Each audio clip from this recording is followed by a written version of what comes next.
having some knowledge about the different parting styles when you go into your loctation. Call it a C part in the scoop-de-doop because you scoop-de-doop. What is up, flockers? That is my fellow lockers and aspiring lockers. Let's go ahead and talk about the different types of parting styles with locks and why it's important to know which one you want when you're going to a loctician to start your journey or when you want to start your journey yourself. So let's get into it.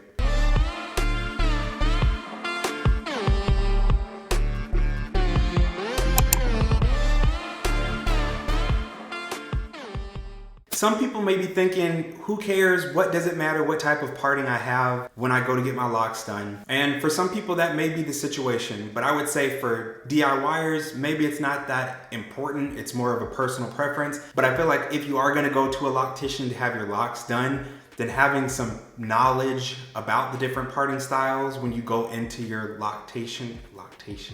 Having some basic knowledge when you go into your loctician for your appointment, I think is extremely crucial to how you start your lock journey. Now, if you go in there with absolutely no knowledge at all, then chances are your loctician is just going to give you whatever they think is best for you.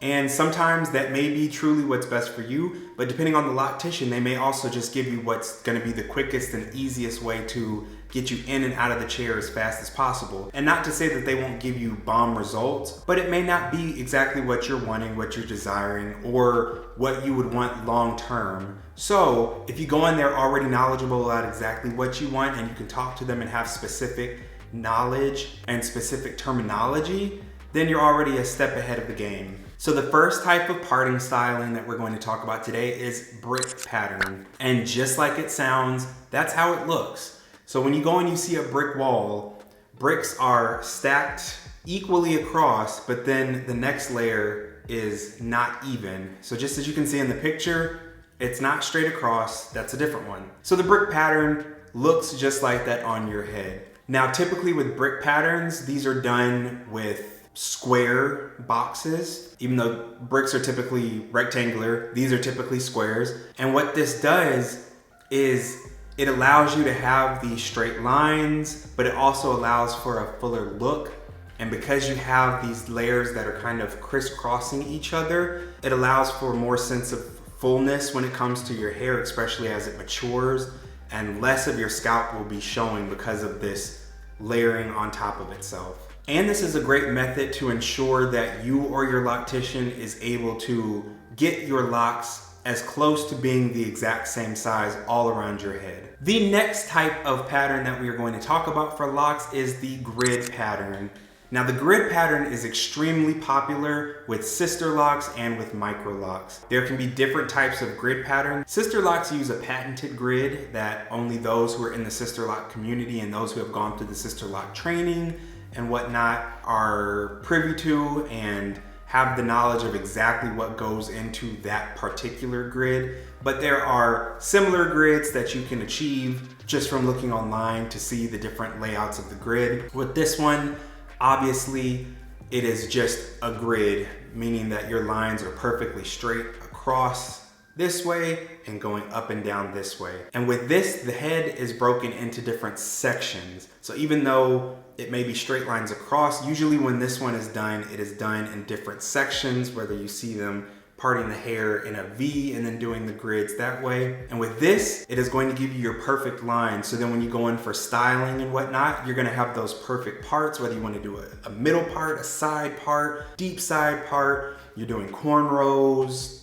flat twist, whatever your style may be, you're gonna have those perfect straight lines no matter where you part your hair. Anywhere you part your hair, you're gonna be able to have those perfect straight lines. So if that's something that you're looking for, then possibly grid pattern would be the one that you wanna go for. So depending on the density of your hair with the grid pattern, the only drawback that I see is that it tends to give a more scalpy look, especially in the very beginning stages when you get your installation and when you get your reties, you see more scalp. There are some people in the lock community that love the scalpy look, and I don't mean the plucked chicken look, but I'm talking about when they get their retie, they love being able to see the scalp. They love when they part their hair to be able to see the scalp each and every way. So if that's what you're aiming for and that's what you're looking for, then grid pattern might be the one that you want to go for. All right, the third one we're going to talk about is the diamond or the triangle parting. With this one, the parting, it just looks so intricate. If you thought grid parting was intricate,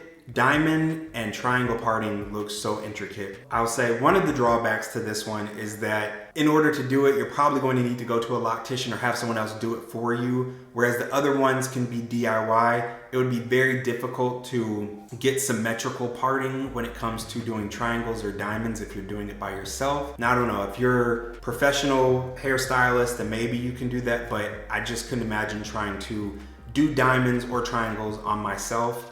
And I think it would be very difficult for most people to do themselves. With this particular parting, with diamond and triangle parting, typically your locks, although they may all be similar in size, they're going to vary in size. So if you're the type of person that wants every single one of your locks to be the same size, diameter, width, all of that, then you're going to want to go with a different parting system, because with this, it's probably nearly impossible to get even sized locks all over your head, because most people have hair that is thinner in some places, thicker in some places throughout their head. Their hair isn't even all over in its denseness and thickness. So what happens when you do triangle parts or you're doing diamond parts is that you have hair that's being pulled from each of these corners. Obviously you have the center, but you have hair that's being pulled from these corners, and the hair that's being pulled from the corners may not equal the hair that's coming from a different corner of a different one.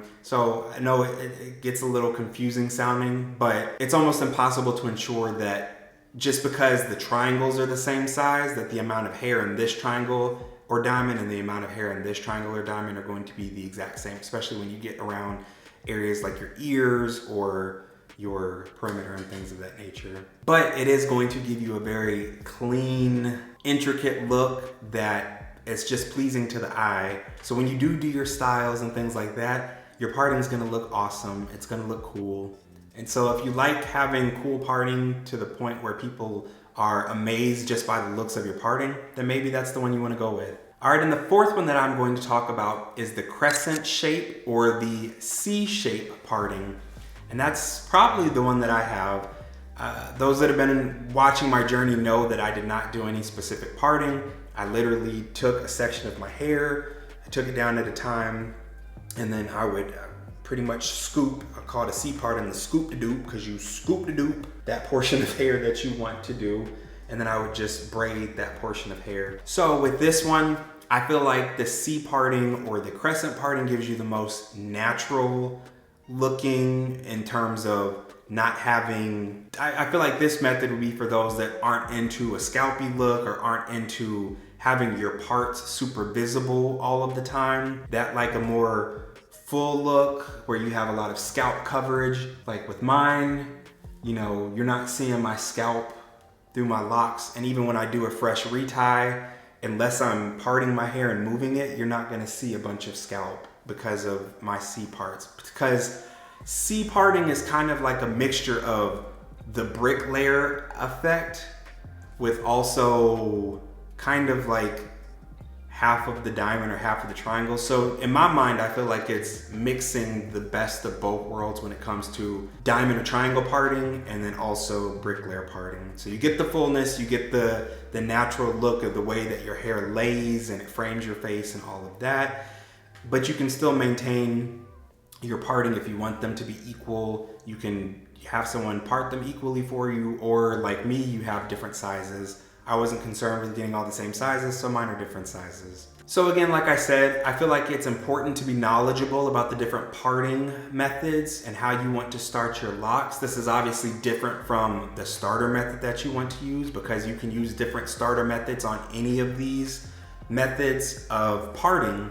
But it's important to know about the different parting when you go in to talk to your loctician. Now, if you care now nada about how your locks are started and the parting, then of course, let the loctician go ham on your head and they will do what's best for them, most time efficient, easiest, quickest way to get you in and out that chair, so they can go ahead and get that check and move on to the next. Now, I'm not saying that's a bad thing. That's not a bad thing. Like I said, you're still gonna come out looking bomb, because locks are gonna look bomb regardless, as long as they're not just thrown in there all haphazardly. If you know what you want and you know the overall kind of look that you want and the feel and the vibe that you want to have 2, 4, 6, 10 years down the road, then pay attention to the different parting systems. Take a look at some examples of people with different parting systems and see long term, what is it that you want? Don't look at someone's fresh installation, because of course, a person's fresh installation is not going to give you the real picture. It gives you the real picture for that first day or for that first week. But everyone's locks, once they mature, look very different than they do on day one. So it's important to look at people's mature locks and see, what are their retwists looking like after 6 months, or their reties looking like after a year? Do I want my locks to kind of emulate that and sort of look like that, even though my locks aren't going to look like that, but in that same general area? If you found this information helpful, make sure to hit that like button, as it helps me to know what type of content you are enjoying, and it also helps the algorithm. And while you're here, go ahead and hit that subscribe button so you can join the flock. And before you go anywhere, hang out a little while and check out some of the other videos that have popped up on the screen. I'll see you there.